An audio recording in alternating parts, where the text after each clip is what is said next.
জামাত ইসলামের একটা ধর্ম ব্যবসায়ী। আর এই যে একটা জামাত ইসলামের আমির, এই শফিকুর রহমান সাহেব নিজেকে এমন আধুনিকতার তত্ত্ব দিচ্ছে যেগুলোর সাথে বাস্তবতার কোনো মিল নাই। এদের রাজনৈতিক সত্তাই হচ্ছে ধর্ম ব্যবসা করা। এই সরকারের সবচেয়ে অসহনীয় এবং অসহ্য বিষয় হচ্ছে এই জামাত ইসলামকে নিয়ে বেশি বাড়াবাড়ি করা এবং এদের সাথে বেশি ঘষাঘষি করা।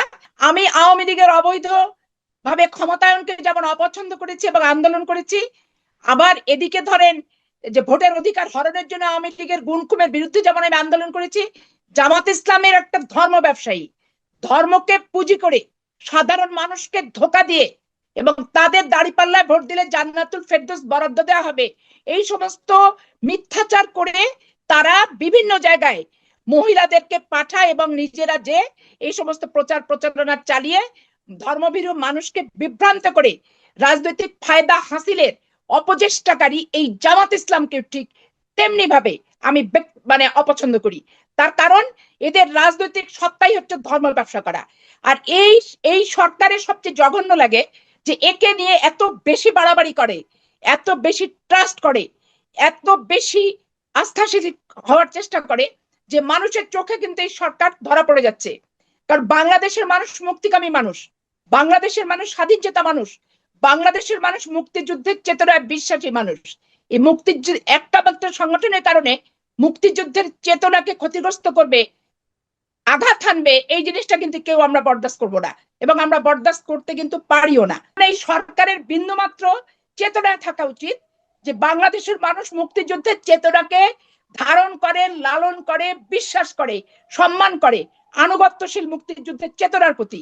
অতএব নাড়াঘাটা যে যাই করুক, মোটামুটি ভাবে একটু লেভেল রেখে এদের চিন্তা করা দরকার। এমন কিছু করা উচিত না যাতে তারা বিতর্কিত হয়। এই জন্য এই সরকারের এই ব্যাপারে এখন আরেকটা কথা বলি, এই সরকার সংস্কার মাঝে মধ্যে হঠাৎ হঠাৎ স্বপ্ন দেখার মতো করে সংস্কার কথা উচ্চারণ করে যখন রাজনৈতিক সংগঠনগুলো বেশি সোচ্চার হয় যে নির্বাচনের দিন তারিখ নিয়ে।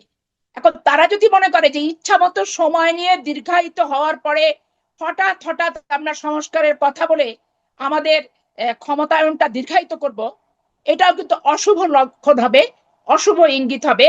এবং যে আগস্টের চেতনা, অভ্যুত্থান এবং 15 বছর যে আন্দোলনের একটা কামিয়াব লক্ষ্যে পৌঁছানোর যে স্পিরিটটা, সেটা কিন্তু ব্যাহত হবে।